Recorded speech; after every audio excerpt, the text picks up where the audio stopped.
Okay, how's it going, guys? I hope the first week of the challenge has gone well.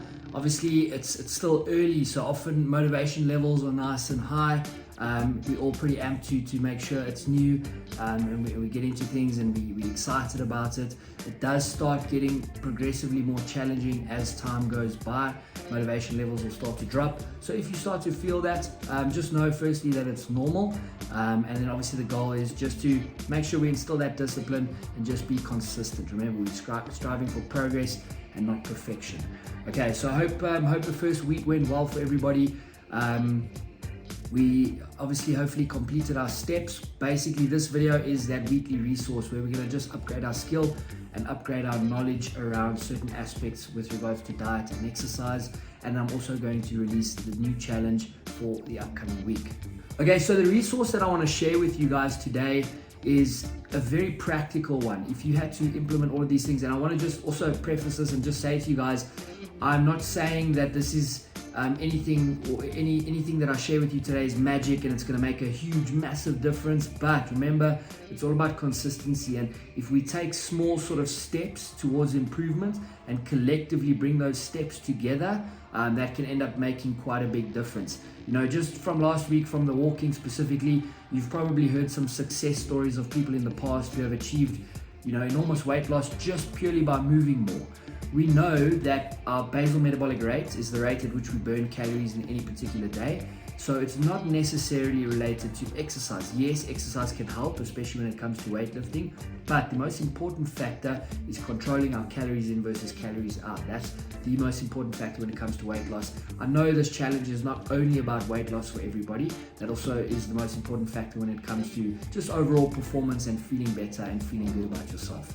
So basically, the resource and the information that I want to share with you today, I'm going to give you six steps, and these steps are ways that we can increase our basal metabolic rate or increase the rate at which we burn calories. These are obviously small factors that make a very small difference. You might get some guru online saying, you know, do this and it's going to increase your metabolism. There's that diet that went around where you drink a black cup of coffee and spinach and that all of a sudden resets your metabolism. And your guys, that's a myth. Don't believe or buy into any of that.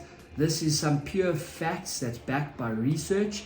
That, again, it's not magic, it's not a magic pill, but implementing some of these in our life in small doses consistently can potentially make a difference. The goal is to move more and to just make more effort and be intentional about what we're doing.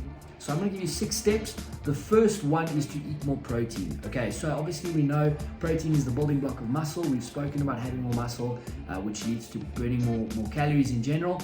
But there's also something called the thermic effect of food. Basically what that means is protein is the food that when consumed requires the most amount of energy to process and to burn. Energy meaning your body's actually metabolizing that protein and therefore you are burning more calories. Another very important fact about protein is that it also keeps you fuller for longer. So eating more protein will then potentially keep you fuller versus a carbohydrate that you eat and an hour later you're starving again. Protein will keep you sustained for a longer period of time, therefore potentially reducing the amount of calories that we consume. The second one is drinking more water. We should have experienced that in a big way over this challenge so far, but there actually is research to show that especially drinking cold water, because when consumed, in order for your body to kind of bring that water back to body temperature, it requires a little bit more energy, but that's very minuscule, it's minor, it's going to burn a couple more calories here and there, not big enough to actually see a major difference, as I've mentioned with all of these points. But also water keeps us hydrated and keeps us feeling full. Sometimes when we feel hungry, we might actually be thirsty, and so drinking some water will combat us eating more calories. Also, we know that drinking high calorie drinks offers no nutritional value to us except for the fact that we're consuming calories. So we want to stick to water as much as possible. Okay, getting involved in a high intensity workout. Obviously, I've mentioned this before. Cardio versus high intensity interval training. While you're doing cardio, you're burning calories. While you're doing high intensity interval training, you're burning calories. But there's an after burning effect that when you do high intensity interval training, your body's in a heightened state and you continue to burn calories for a longer period once the exercise has been completed.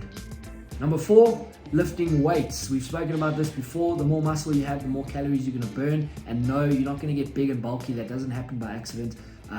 There's actually an analogy saying that if you think that lifting weights is going to make you big, it's the same as driving around in your car and thinking you accidentally you're going to become a professional race car driver. It's not going to make you big, but there is a major benefit to lifting weights and kind of gaining muscle, especially along with consuming enough protein, building that muscle, and therefore burning more calories even at rest. Number 5, nice and simple, guys. Stand and move more. Stand and move more. That's super simple. You know, we kind of get into the mindset of I need to go exercise to burn calories, as I've spoken about before, but I'm going to burn more calories by sitting at my desk all day, and every 30 minutes I stand up and take a walk. If I do that consistently 30 minutes, I park in the furthest parking lot away from the entrance of the spa, and I walk in. I park far away from my office and I walk. Those calories accumulated throughout the day could potentially and are probably potentially burning more than a 45-minute or 30-minute CrossFit session, let's say. The next one is get better sleep. This is the last one, number 6, get better sleep. Okay, there's obviously a couple of reasons behind this. One of the more prominent reasons is the hormones that are released when you're tired. There's a hormone secreted and released within the body that makes you feel hungry. Often you might have felt this when you're feeling tired and lethargic. You just want to eat. Versus feeling energized, you might not experience that feeling.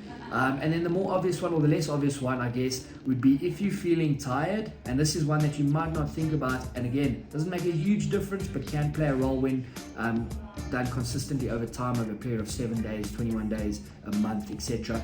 But if you're feeling tired, I'm going to be more lazy. I'm going to be sitting at my desk. I'm not going to want to go for a walk now. I don't really want to. I don't feel like it. I don't feel like being active. I might skip training. I'm probably going to eat more.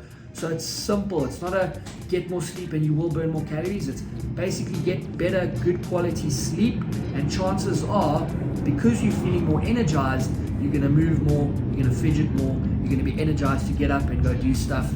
You're going to be energized to park in that furthest parking, move towards or walk further towards spa in order to burn more calories throughout the day. So those are 6 very practical steps, guys. Again, no magic pills. I'm not a guru saying to you, oh, get more sleep and you're going to all of a sudden burn twice as many calories. That's not a fact. That's not true.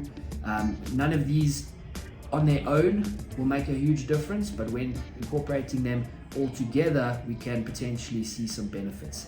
So that's your practical resource for the day. I would like you to take that resource and try and just implement them going into the week, and just kind of making sure that we're taking small parts from them and allowing that to sort of play a role in our overall progress.